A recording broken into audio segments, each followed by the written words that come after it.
네, 후보자님 이번에 이제 첫 인사청문회 하면서 그 전에 김민석 총리 후보자한테 똑같이 질의했던 걸 좀 같이 말씀드리고 시작을 하겠습니다. 내란하고 수습하는 정부입니다. 그런데 국무총리, 총리, 국무위원들 내란에 방조하거나 가다 무혹이 있어서 전체적으로 헌법 질서를 지켜야 될 사람들이 아주 부끄러운 모습이었습니다. 다시는 이런 모습 나타나면 안 된다라는 것에 대한 우리 국민들 모두가 늘 이런 청문회 자리에서 이재명 정부 들어서는 계속 물어봐야 묻고 답해야 한다 이런 이야기를 한번 드리고요. 네. 두 번째는 이 나라가 기재부 나라냐라는 질문을 저희가 수년 동안 해왔습니다. 그래서 이 방송을 듣고 있는 기재부 공무원들께도 계속 이야기 드리고 곳곳에 있는 이 기재부 이 일을 하셨던 분들 그동안 기재부의 오만과 무책임 또는 불통, 거짓 보고 등등에 대해서 제가 문제식이 많다는 말씀을 드립니다. 오늘 그 이야기를 아마 시작과 끝이 저는 그 이야기라고 생각합니다. 계속 이 말씀 드리겠습니다. 일단 구체적인 것들은 이제 그 세금 문제부터 좀 잠깐 감세 정책부터 좀 보겠습니다. 이 윤석열 정부가 역대급 감세 정책을 추진했습니다. 그 감세 정책 어떻게 평가하십니까? 예, 뭐 윤석열 정부도 감세 정책을 통해서 세금을 깎아주면은 기업이 투자를 하고 그게 선순환 구조로 갈 거라고 저는 예상을 했다고 생각합니다. 그런데 지금 결과치로 보면은 총국세가 396조에서 계속 줄어들어요. 그 다음에 법인세도 줄어들어요. 그 다음에 성장도 이게 계속 줄어드는 이게 현상입니다. 그리고 소비도 줄어들죠. 금년에 와서는 투자도 줄어들죠. 뭐 안 줄은 그 항목이 없습니다. 그러면 이 현상을 봤을 때 그러니까 감세를 하더라도 뭔가 했던 이게 감세가 다시 성장에 활력이 되는 이 타겟팅을 정확하게 해야 되지. 그냥 감세만 해주면 투자를 할 거다. 이런 식 정책은 저는 좀 깊이 있는 검토를 해야 되지 않을까. 말만 감세 정책을 하고 네. 실제 1.4%, 그다음 2.0%, 올해 이제 1.6% 했다가 지금 0.8까지 가서 다시 또 회복하려고 부진 애를 쓰는 시기인데 실제 경제 정책도 실패다. 근데 그 과정에 수단으로 썼던 감세 정책은 세수가 늘어난 것도 아니고 경제를 활성화시킨 것도 아니었다. 그렇다면은 그 감세 정책에 대한 비판 속에서 감세 정책을 원상회 복해야 되는 거 아닌가요? 일단 제가 되면은 한번 그 어떻게 감세 정책의 효과나 이런 걸 좀 점검을 해가지고 좀 종합적으로 검토하도록 하겠습니다. 종합적으로 신중하게 검토하셔야 되는데 제가 좀 보다 구체적인 이야기 좀 드리겠습니다. 아까도 말씀하셨지만 295조, 22년도에 296조 됐다가 작년에 336조까지 떨어졌습니다. 그래서 법인세 자체가 아까 말씀하셨죠. 답변을 100조에서 40조 정도 빠진 60조 정도 됐다는 거. 상식적이지 않거든요. 지금 그 법인세가 줄어들었기 때문에 상대적으로 개인들 근로자 소득세가 커 보이는 것처럼 보이지만 개인 근로소득세가 확장된 게 아니라 법인세가 너무 감소돼 가지고 나서는 모양이다 저는 그렇게 봅니다. 그래서 저는 대통령 선거 과정에서도 감세 정책 정말 신중해야 된다라고 계속 제안을 했었고 제가 서한을 보냈었습니다. 모든 의원님들께 앞으로 그러지 말자. 기본적으로 감세 정책이 중요한 게 아니라 세수 기반을 확보하는 게 중요한 거 아니겠습니까? 그러려면 법인세를 원상 회복하는 거 법인 세율에 대해서 좀 적극적 고민해야 되지 않겠습니까?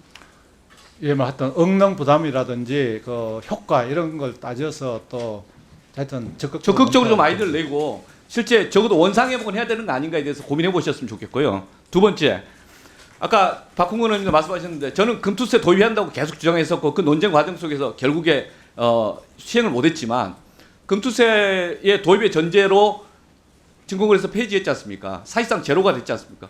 그런데 금투세를 도입하지 않았으면 이걸 유보한다면 지금 당장의 세수 지금 이게 수조가 지금 빠져버렸는데 증권거래소는 원상 회복해야 되는 거 아닌가요? 정상화를 해야 되는 게 맞는 거 아닌가요? 그것도 제가 검토를 해보도록 하겠습니다. 좀 적극적으로 저는 고민을 해주셨으면 좋겠습니다. 적어도 긴 호흡에서는 과세 형평, 공정 과세를 위해서는 저 법인 금투세라는 건 계속 논쟁을 해야 된다.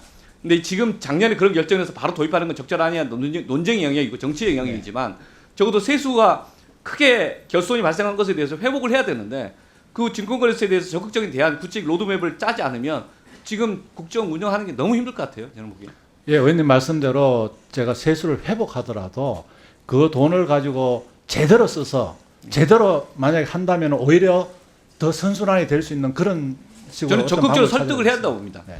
그 다음에 또 하나가 제 저기 그 코스피 5천 특별위원회 당에서 그거 하고 있습니다. 많은 분들 이야기하시는 것들 의견이 다양한데 논쟁의 영역입니다. 뭐 여러 가지 있겠지만 근데 이제 주식 양도소득세 50억에서 100억으로 이거 50억에서 10억으로 했다가 다시 또 올렸지 않습니까? 네. 그 전에 금투세를 전제로 한 것이었습니다. 금투세를 도입을 하면서 차근차근 이렇게 가자. 공정과세, 그 다음에 손실과 이익을 좀 상기할 수 있도록 하자. 그런 제도 개선 과정 속에서 나왔다가 다시 거꾸로 이제 과세를 좀 풀어주는, 즉 부자 감세라는 비판을 많이 받았습니다. 지금 저는 이 논쟁하는 과정에서 대통령 선거 졌기 때문에 그거에 대해서 동의하고 수긍하고 지켜보긴 했었지만 적절한 건 여전히 문제가 있습니다. 이것도 좀 재검토를 했으면 좋겠고요. 네, 종합적으로 살펴보겠습니다. 저는 기본적으로 큰 흐름에서 정상화가 가야 된다.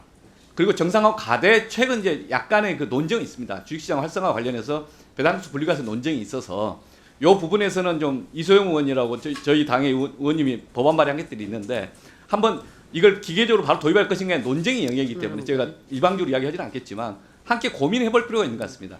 그래서 전체적으로 과세 효과가 이게 배당수 분리과세가 되면은 세수 중립성이 보장이 되는가, 내지는 전체적으로 우리가 감세 정책으로 평가되지 않을 정도의 범위 내에서의 실제 시장에서의 우리가 이재명 정부가 끝까지 자본시장을 일관되게 키워나가겠다라는 의지를 보여줄 수 있는 것인가, 그 차원에서 이 부분은 좀 유연하게 봐야 되는 거 아닌가 싶은데 어떻게 보세요? 예, 그 부분도 의원님 말씀하신 걸 감안해서 제가 검토해 보도록 하겠습니다. 예, 저희가 그 작년 국정감사 때 그리고 예결특위에서 논쟁하는 과정에서 계속 말씀드렸었습니다.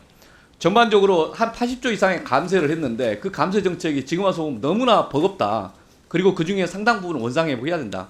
그리고 실제 어떤 식으로든 재원을 확보해서 말씀하신 대로 정말 과감한 투자를 통해서 성장을 할 수 있다면 그 부분에 집중적으로 쓰고 국민들께 그게 혜택이 돌아가도록 한번 설득을 좀 적극적으로 해야 되는 거 아닌가.